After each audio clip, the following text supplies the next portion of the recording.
Same Tuesday night. 4 kitchens. 4 people tap the same button. Grocery delivery. Same basic purchase, same extra fee, roughly the same markup. But they are not making the same decision because the money is doing different jobs. For one person, that extra $40 is enough to break the week. The checking account is already thin, rent is close. One unnecessary fee can turn into an overdraft, then a late payment, then a week spent cleaning up a mess that started with dinner. For someone else, the same $40 is a stress tax. They know it costs more. They do it anyway because they are tired, the kids need to eat, and 2 extra hours inside a grocery store would break the whole evening. For a third person, it is time protection. They're not really asking whether the markup is annoying. They're asking whether $40 is worth getting 2 hours back. And for someone with a lot of wealth, the choice may barely register at all because convenience is already built into the system around them. Same purchase, different pressure, different job. Put it on the board. Follow the money. Because the biggest difference between survival, stability, and wealth is not what people buy. It is what their money habits are trying to protect. At the bottom, habits protect survival. In the middle, they protect stability and the feeling that life is under control. Higher up, they protect growth, flexibility, and eventually optionality. That is not a moral ranking. It is a system shift. Once you see it that way, a lot of behavior that looked irrational starts making more sense. Survival comes first. This is where money habits are built around keeping the week intact. Not the decade, not the retirement model, the week. If your account is thin and one unexpected bill can knock the whole plan sideways, your habits are not going to look like the habits in a textbook. They are going to look like short-term certainty. Cash matters more than theory. Timing matters more than efficiency. The next bill matters more than the long-term chart. On paper, some of those choices are inefficient, but paper is not pressure. When a large share of households cannot cover a few $100 emergency without borrowing, many people are not living inside optimization problems. They are living inside fragility problems. And fragility changes the value of every dollar. $10 is not just $10. It might be enough gas to get to work until Friday. It might be the difference between paying the phone bill on time and paying the late fee next week. It might be the only margin between a hard month and a chain reaction. That is why the smaller pack wins, even when the unit price is worse. The 12-roll pack is cheaper per roll. The 4-roll pack fits inside this week's number. That is why a visible cash balance can feel safer than a better long-term move. That is why people avoid risk, even when the upside looks attractive. From far away, those habits can look expensive, even sloppy. From inside the week they were built in, they can be perfectly rational. Survival mode is not failing the textbook. It is answering a different question under different constraints. Not what is optimal. What keeps this week from breaking? Then the system changes a little. Income improves. Debt pressure eases. Life becomes predictable enough that next month stops feeling like an emergency. This is where habits move into stability mode. At this level, money habits are less about immediate damage control and more about keeping adult life from slipping backward. Autopay matters. Bill timing matters. A cushion matters. The person here is not trying to survive the week anymore. They are trying to keep the machine running. That sounds healthier, and often it is. But stability habits protect more than function. They also start protecting identity. This is the stage where spending starts to feel like proof that the hard part is over. A reliable car is not just transportation anymore. It is evidence that life is not falling apart. A nicer apartment is not only square footage, it is relief. Better clothes are not only clothes, they are a sign that adulthood is holding together. Not status as cartoon flexing, status as safety, as proof that the unstable season did not win. That is why lifestyle creep gets hard to spot here. It stops looking like indulgence and starts looking like being a stable adult. With new car payments often landing near mortgage-sized monthly commitments, very few people sat down and said, yes, I want a huge fixed payment on a depreciating asset. What happened is simpler. The lifestyle decided.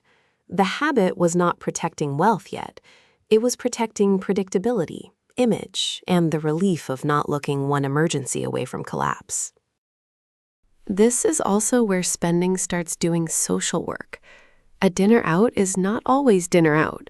Sometimes it is proof that all this effort is producing a life that feels normal. Sometimes the nicer lease, the newer car, or the upgraded routine is not purchased for status in the cartoon sense.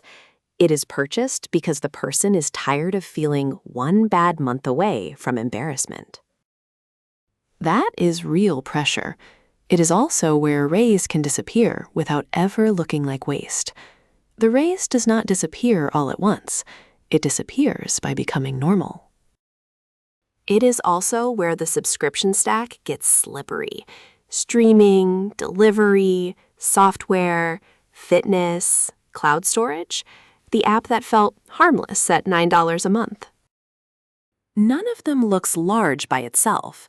Together, they start acting like a second utility bill.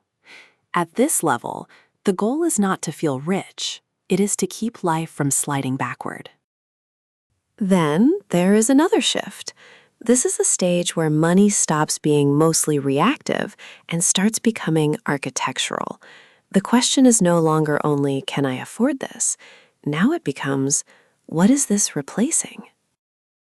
Not only in dollars, in future margin, in future calm, in future room to move.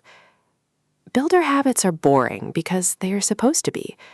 The point is to make the right move happen even when your mood is doing something else. Automatic contributions, employer match, index funds, raise plan, market drop plan. A system that stops each new dollar from hardening into obligation. That one-time upgrade, that nicer lease, that subscription stack, that better car, all of it now has to compete with compounding. $300 a month into an index fund for 30 years at 8% is roughly $450,000. $900 a month is roughly $1.4 million. Same person, same market, same calendar. The difference is how much income the system caught before emotion got a chance to spend it. That is the shift. Money starts getting assigned jobs before mood gets a vote. This is where a raise gets split on purpose. Some goes to life getting better, some goes to retirement, some goes to cash reserves, some goes to the brokerage account. The person here is not trying to eliminate pleasure. They are trying to stop every improvement from becoming a permanent obligation that future income has to drag around. This is where people begin buying future cash flow instead of present reassurance. From the outside, it can look flat, too careful, too repetitive, too boring. That is exactly why so many people underestimate it. The boring part is where the machine gets built. Then the job changes again. This is the protection stage, not the fantasy version, not the showroom version. The real version, where money habits are no longer mainly about earning more or proving anything. Now they are about preserving freedom.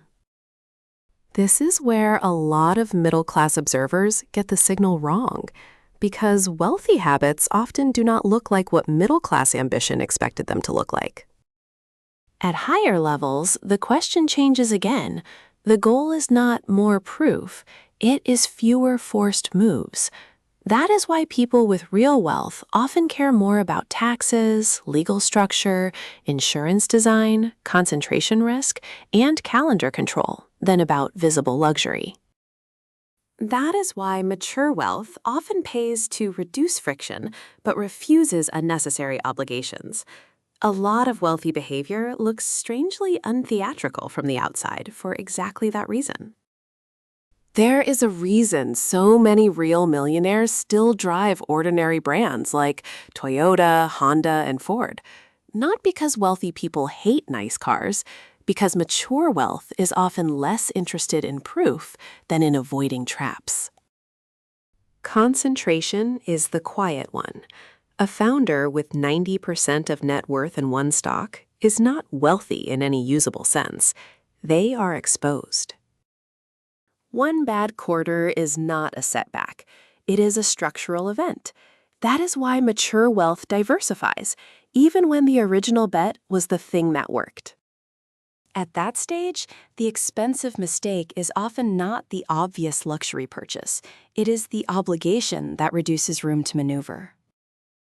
The ignored tax problem, the concentrated bet that grew too large, the impressive property with endless fixed costs, the deal structure that narrowed choices. At this level, good habits are less about looking careful and more about staying free. Free to say no to bad timing, free to say no to a bad deal, free to say no to a client, a payment, a market panic, or a lifestyle that quietly turned into overhead. That is what optionality really is, not abstract luxury, room to refuse forced moves. And that leads to the biggest misread in this whole conversation. People at different wealth levels do not just spend differently, they interpret each other differently too. A survival habit can look irresponsible to someone who has margin. A wealthy habit can look cold or cheap to someone still using visible spending as proof of arrival. A middle-class habit can get mistaken for a wealth habit when it is really a maintenance habit, protecting a stable adult identity. The misread is not the behavior. It is the pressure underneath it. And once people miss the pressure, they start copying the wrong habit. That usually creates more confusion, not less. Because the useful question is not what rich people do. The useful question is, what is my money currently protecting? Is it protecting survival, predictability, status, growth, freedom? If you do not know what your money habits are protecting, you cannot tell whether they are building capacity or just still running the playbook from a stage you already left. Survival habits ask, what gets me through this week? Stability habits ask, what keeps life under control? Growth habits ask, what compounds over time? Wealth habits ask, what keeps my options open? None of those questions are random. They are responses to pressure. They are responses to the job money is doing in that system. So the goal is not to imitate someone whose money is doing a completely different job. And it is not to shame yourself for survival habits inside a life that is still demanding survival. The useful move is to ask one cleaner question. What is my money protecting right now? And is that still the job I want it doing 5 years from now? That is the case. The habits follow the pressure. So follow the pressure back to the job. Then follow the money.